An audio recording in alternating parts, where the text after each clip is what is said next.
car companies and ride-sharing apps such as Tesla and Uber are bringing into the spotlight the emerging technology of self-driving vehicles. In 2016, Pittsburgh became the first city in the United States to allow Uber to test self-driving cars on its streets, with the company soon expanding its testing to Tempe, San Francisco, and Toronto. Other companies such as Google, Ford, and General Motors have moved ahead in Uber in this research, also launching projects in Pittsburgh and San Francisco, but also expanding to Washington, D.C., Detroit, Miami, several California and Arizona cities, Austin, and Atlanta.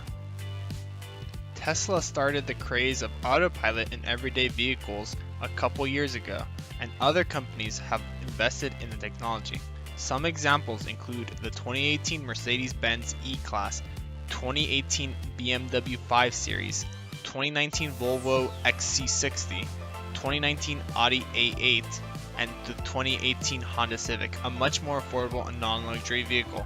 Toyota also invested $4 billion in a robotics and AI research institute to create safer vehicles utilizing self-driving technology. The vehicles out now with this technology have driver assistance, auto braking, and parking assistance. Yet, even though there is much hype/excitement about the future of autonomous vehicles, we have reached maybe the most pivotal, difficult step in advancing this technology. Due to automated driving technologies falling on a spectrum, the SAE Society of Engineers International Standard J3016 defines 6 levels of automation for automakers, suppliers, and policymakers to use to classify a system's sophistication. Level 0. No automation.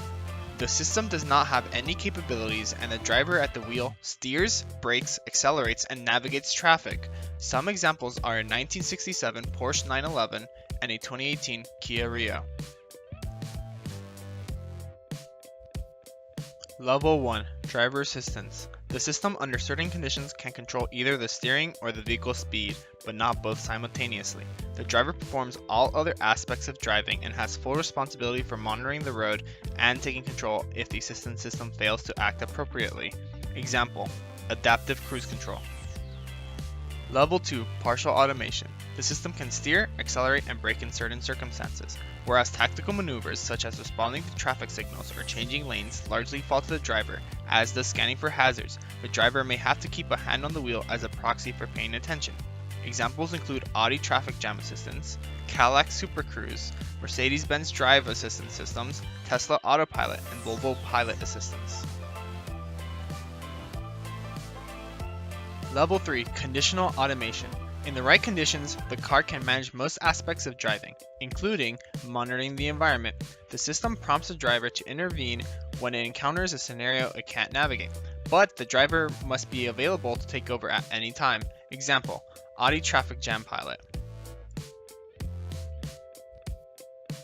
Level 4. High Automation. The car can operate without human input or oversight, but only under select conditions defined by factors such as road type or geographic area.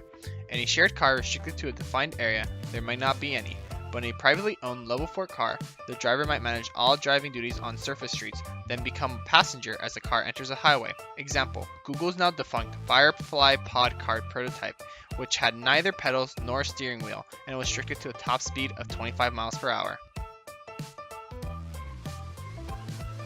Level 5. Full Automation. The driverless car can operate on any road and in any conditions a human driver could navigate. The driver would only need to be involved in entering a destination.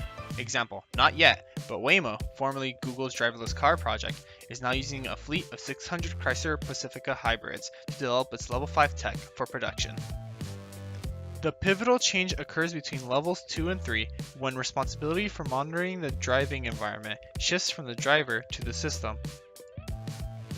Another issue is that with this transition, drivers behind the wheel need to still actively drive even if their hands are not on the wheel. This results in dangerous and deadly accidents we continue to see in the news and media, contributing to the pushback from the general public and even results in companies temporarily stopping field testing. But to justify self-driving cars out on the road, the system just has to be better than human drivers, and human drivers are pretty bad.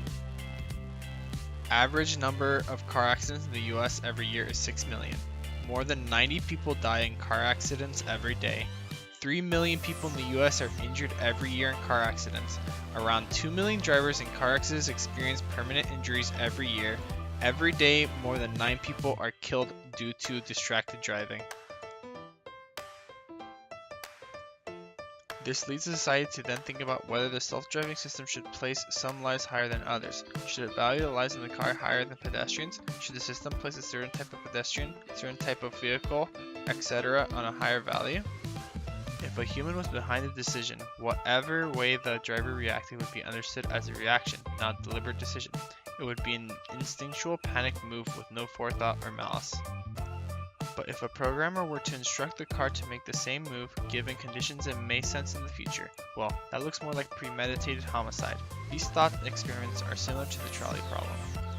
Reality may not play out exactly like our thought experiments, but that's not the point. They're designed to isolate and stress test our intuitions on ethics just like science experiments do for the physical world. Spotting these moral hairpin turns now will help us maneuver the unfamiliar road of technology, ethics, and allow us to cruise confidently and conscientiously into our brave new future.